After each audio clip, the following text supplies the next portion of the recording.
Oke guys, assalamualaikum warahmatullahi wabarakatuh. Salam sejahtera bagi kita semua. Semoga kita semua dalam keadaan sehat walafiat. Amin ya robbal alamin.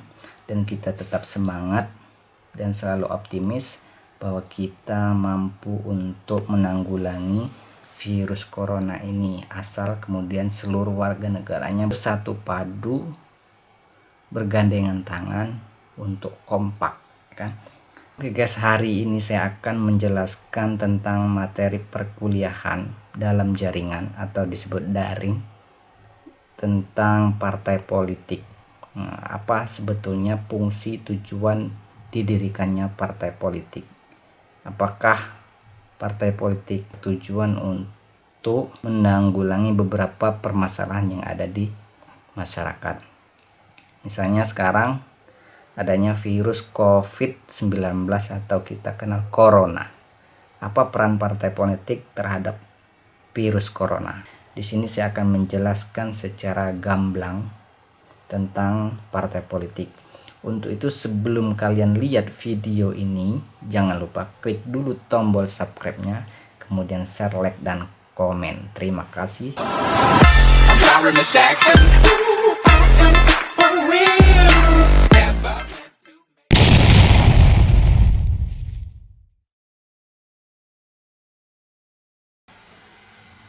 Partai politik sesungguhnya mempunyai sebuah peran yang sangat penting dalam setiap sistem demokrasi, ya kan?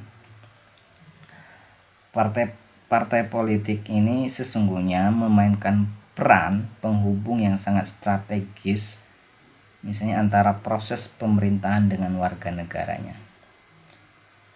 Apa signifikansi partai politik? Signifikansi partai politik salah satunya yakni sebagai pilar dalam demokrasi.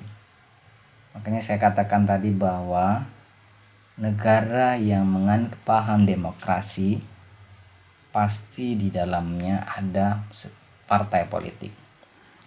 Yang kedua yakni sebagai lokomotif dalam negara demokrasi. Ketiga, sebagai pencetak kader pemimpin bangsa. Dan keempat, yakni partai politik sebagai peserta dalam pemilu. Ini adalah beberapa faktor tentang signifikansi partai politik. Utamanya, partai politik tersebut adalah sebagai pencetak kader pemimpin bangsa. Karena untuk memimpin bangsa atau negara itu membutuhkan calon pemimpin yang betul-betul kapabel dan mampu membawa negara tersebut menuju sebuah perubahan, yakni perubahan yang cemerlang, perubahan yang baik, dan perubahan yang mensejahterakan. Kemudian pengertian partai politik. Misalnya di sini menurut William Budiarjo, partai politik itu adalah suatu kelompok yang terorganisir, yang anggota-anggotanya mempunyai orientasi, nilai-nilai, dan cita-cita yang sama. Nah, tujuannya yaitu untuk memperoleh kekuasaan politik dan melalui kekuasaan itu melaksanakan kebijakan-kebijakan mereka. Ada juga di beberapa literatur, misalnya ada menurut Friedrich, partai politik adalah sekelompok manusia, ya kan, yang terorganisir secara stabil. Kemudian ada beberapa lagi, misalnya menurut Sigmund Neumann, dia memberikan sebuah definisi bahwa partai politik itu adalah sebagai sebuah organisasi dari aktivis-aktivis politik yang berusaha untuk menguasai kekuasaan pemerintahan serta merebut dukungan rakyat atas dasar persaingan dengan suatu golongan dan golongan yang lain. Kemudian di dalam Undang-Undang Nomor 2 Tahun 2011 Pasal 1 dikatakan bahwa partai politik itu adalah organisasi yang bersifat nasional dan dibentuk oleh sekelompok warga negara Indonesia secara sukarela atas dasar kesamaan kehendak dan cita-cita untuk memperjuangkan dan membela kepentingan anggota, masyarakat, bangsa, dan negara, serta memelihara keutuhan negara kesatuan Republik Indonesia berdasarkan Pancasila dan Undang-Undang Dasar Negara Republik Indonesia tahun 1945. Selanjutnya, apa saja unsur partai politik? Pertama adalah organisasi, kedua adalah instrumen perjuangan, ketiga adalah struktur kekuasaan, dan keempat adalah arena pemilu. Partai politik itu, sebagaimana saya katakan tadi, adalah sebagai sebuah organisasi yang mempunyai tujuan dan cita-cita yang sama. Selanjutnya adalah tentang pendirian partai politik. Partai politik didirikan dan dibentuk oleh paling sedikit 30 orang warga negara Indonesia yang telah berusia 21 tahun atau sudah menikah dari setiap provinsi. Yang kedua adalah didaftarkan oleh paling sedikit 50 orang dengan akta notaris. Selanjutnya adalah pendiri dan pengurus partai politik dilarang merangkap sebagai anggota partai politik lainnya. Gak boleh kamu misalnya sudah terdaftar di Partai Demokrat, kemudian kamu mendaftarkan lagi di partai yang lain, misalnya Partai Golkar atau Partai Sunda Empire, gak boleh.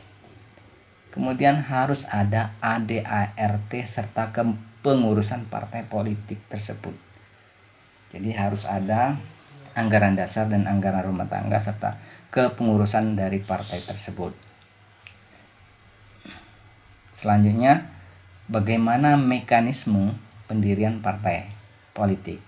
Nah, partai politik ini harus didaftarkan kepada kementerian yang menjadi badan hukum. Kemudian untuk menjadi bahan hukum sebagaimana dimaksud pada ayat 1, partai politik harus mempunyai 1. Akta notaris pendirian partai politik.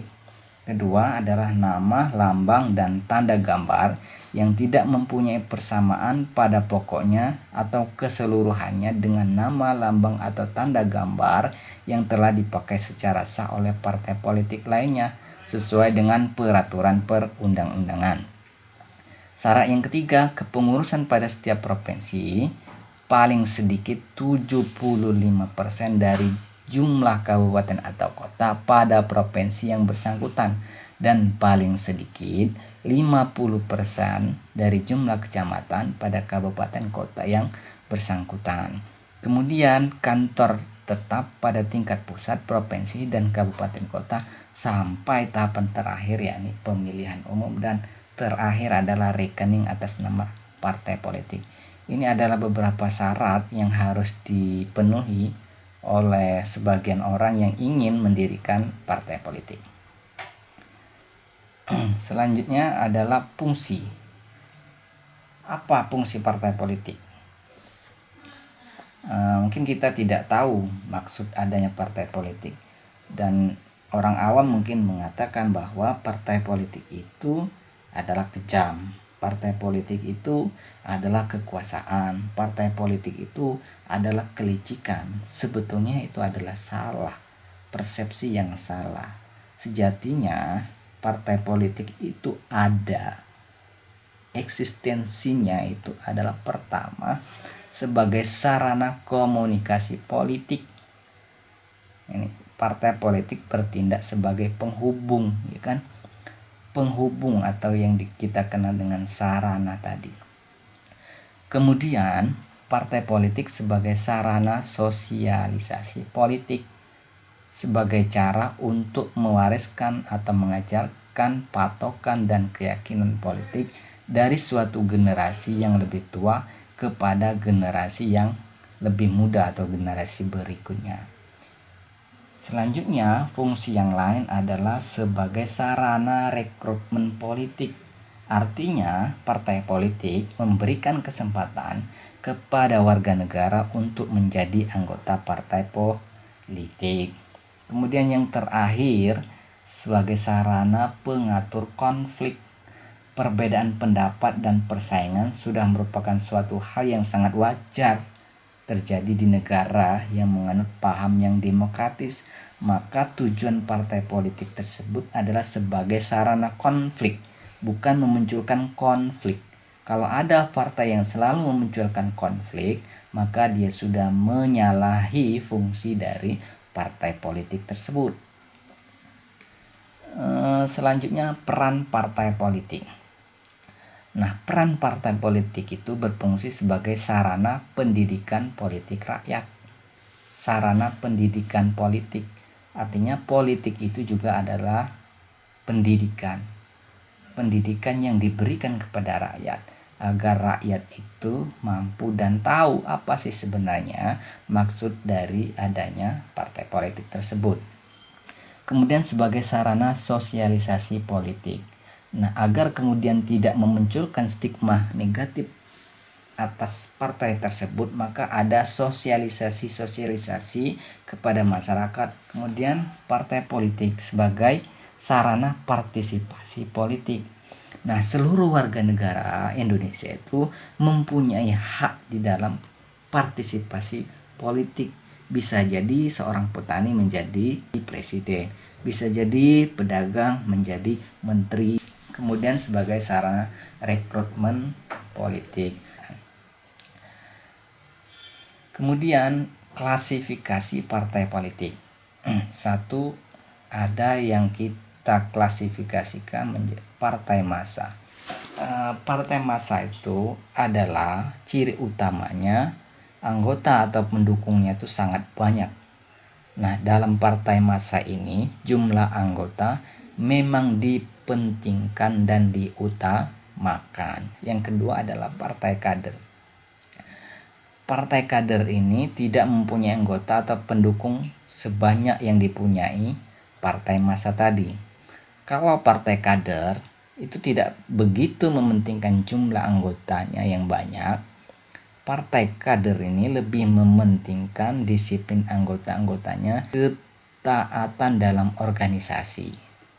Doktrin atau ideologi partai di dalam partai jenis ini harus tetap terjamin kemurniannya.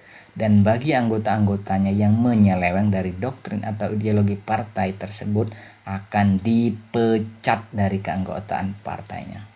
Kalau kader ini memang dia tidak membutuhkan kuantitas, tetapi lebih kepada loyalitas dan kualitas. Selanjutnya ada juga yang membagi sistem kepartaian itu dengan beberapa kriteria. Misalnya di sini Maurice Duperger dalam bukunya Political Parties, dia mengatakan bahwa pembagian atau klasifikasi sistem kepartaian, pertama ada yang disebut sistem partai tunggal, yaitu apabila di suatu negara hanya terdapat satu partai politik saja yang berperan, maka di negara tersebut dapat dinyatakan menganut sistem partai tunggal. Kemudian sistem dui partai. Nah, sistem dua partai ini terdapat dua partai politik yang memainkan peran di bidang kehidupan politik. Sistem dui partai ini dapat pula dianut oleh suatu negara yang mempunyai beberapa partai politik, lebih dari dua partai, akan tapi yang memainkan peran dalam kehidupan politik hanya dua partai saja, sedangkan partai-partai lainnya merupakan partai-partai minoritas yang perannya sangat kecil. Kemudian yang ketiga adalah sistem multipartai. Sistem multipartai ini sering pula kita sebut dengan sistem banyak partai. Nah, pada umumnya sistem multipartai ini dianut oleh suatu negara di mana di negara tersebut terdapat beberapa partai politik lebih dari dua, dan di antara partai-partai politik yang ada itu memiliki kekuatan yang seimbang.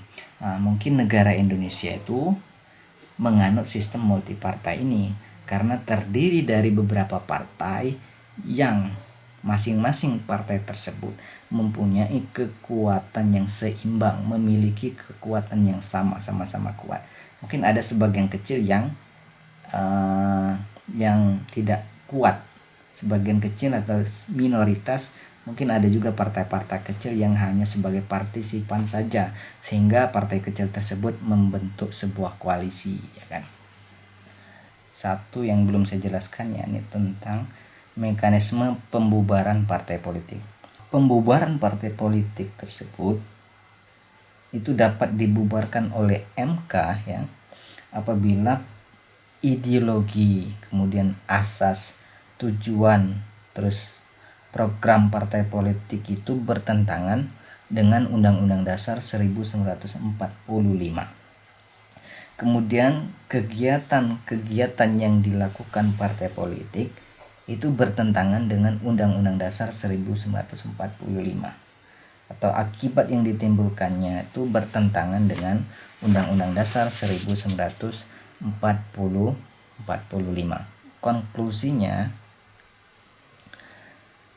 sebagaimana kita sebutkan tadi, bahwa negara yang menganut paham demokrasi tentu di dalamnya ada partai politik.